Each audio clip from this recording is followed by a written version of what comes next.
Hey everyone, Adam here, So Wizard Podcast. I have a movie review for you today. I've been catching up on 2021 movies and TV shows so I can do the So Wizard Podcast best and worst of coming up in the next couple weeks for you. And one of those movies that I was curious about was The Last Duel. Well made, of course, it's not a So Wizard video by me if there's not an appearance from Django. The Last Duel, I was a little bit curious about, and I like Matt Damon and Ben Affleck. I think they're good filmmakers. I mean, Good Will Hunting is one of my top all-time movies. I just didn't see them as knights in the early 1400s. I don't know why. I know they're actors. They're not any of the things I've seen them portraying. I know. But just something about it, it was taking me out of the movie before I was into the movie. And I felt like that was not really a fair assessment, but I also didn't want to, pay the ultimate, or not the ultimate, I didn't want to pay the premium rental fee for something that I wasn't really going to be into anyway. Then I saw it was directed by Ridley Scott, and Adam Driver was in it, and Adam Driver, I think, is one of the best actors working right now. Not just I was completely shocked by this movie in all the best ways.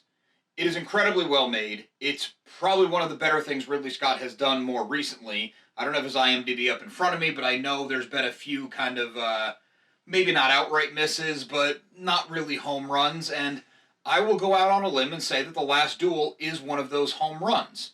I had a couple issues with it. We'll get to that. But first, let's go into the things that I enjoyed.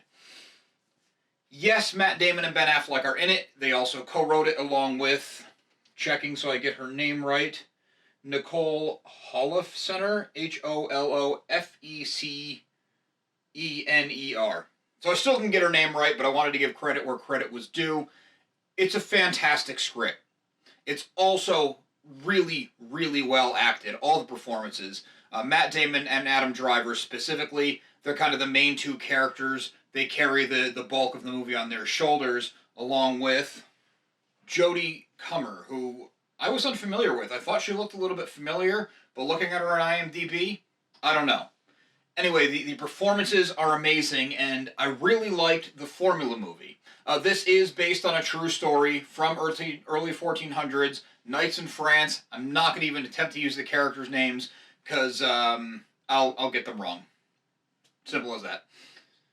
So they actually kind of start off as friends, or at least peers. And it's really cool how they do it, because it's divided up into 3 chapters and then kind of a fourth unofficially that is the culmination of the movie. Where first we're seeing the story and the events from Matt Damon's character's point of view. And then we're seeing the stories and events, the same ones, from Adam Driver's character's point of view. And this isn't too tedious. It's not like they were together at all times. There's some big landmark meetups that are more or less the same depending on the person, maybe with some dialogue, either switched around or delivered in a different way, which was phenomenal to see the performances because you do get into the psyche of both characters. You do see how this feud kind of comes to be, and it's not this forced or big thing. It's not ham-fisted at all. It was really cool the way it all rolls out. And while the characters weren't together at all times, and you kind of see behind the scenes of one character or the other, or, you get an insight to it, the third chapter is Jodie's character's point of view, and it is implied, maybe flat out said, depending on how you decipher the subtitle on the screen, that this is the true account as to what happened, and there's a little bit of truth from both sides.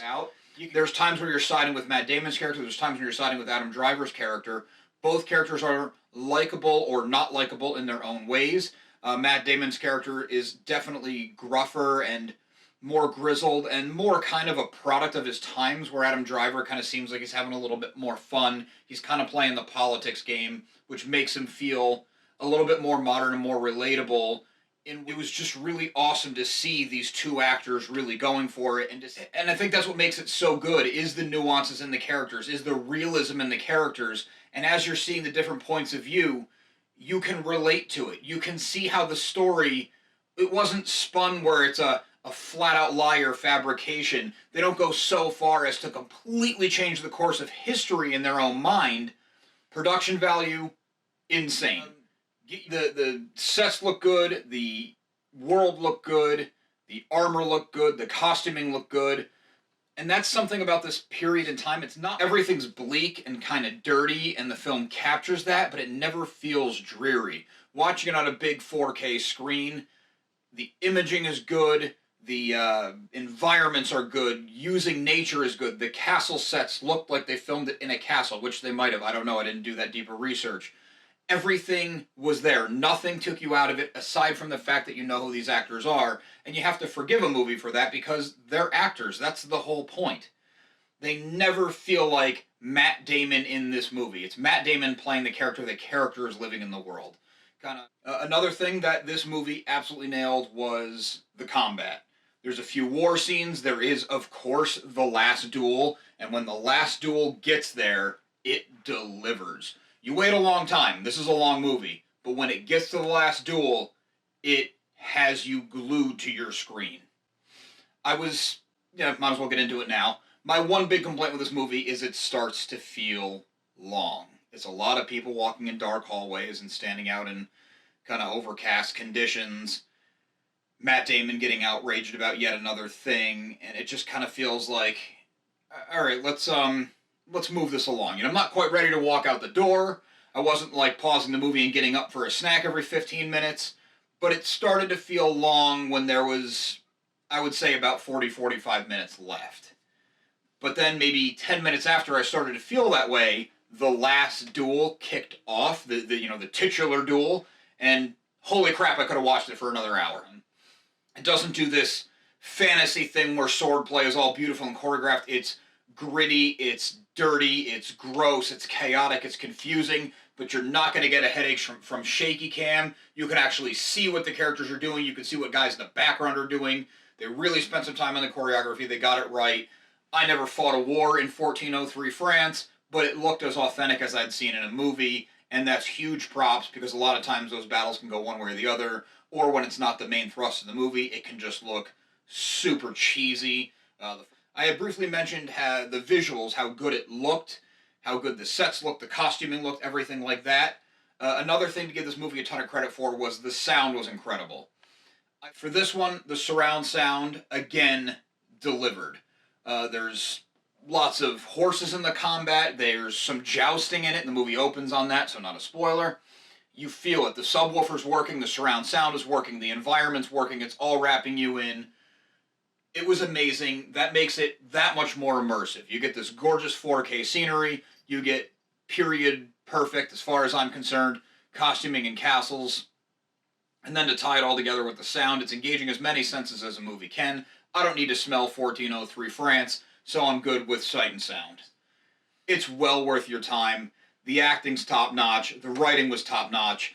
Just the subtleties, and when you figure out what's going on and you see what's happening leading right up to the duel, and you think about all the character moments going back, it just really did it for me. And then on top of that, they added in some badass violence. You just got to appreciate a movie done so well. So check out The Last Duel. It is streaming now on HBOMax. Unfortunately, this is not a paid plug. I wish it was. Thanks for watching. Make sure you like and subscribe. Drop us a note in the comments. Leave us something on social media. We love hearing feedback. All of our accounts are going to be in the comments. Also, make sure you listen to So Is Your Podcast every single week, wherever you get your podcasts. As I said at the beginning of this, coming up in the next couple weeks is going to be the best and worst of 2021, TV, movies, all that usual fun stuff. So Is Your Podcast can also be found on Patreon, where for as little as $1 a month, you get multiple monthly bonus shows. SoIsYourPodcast.com is your resource for reviews, recommendations, videos, merchandise, and more. And as always, on a more personal note, a good friend and I have an ongoing comedy comic series. It's called Social Studies. It's a day in the life, slice of life, coming of age. It's a comedy. It's semi-autobiographical. We're not going to be too specific on what happened and what didn't. We style it after the 90s cartoons that we grew up in and loved, primarily Nicktoons, Calvin and Hobbes, Ed, Edd and Eddy, Recess, things of that nature.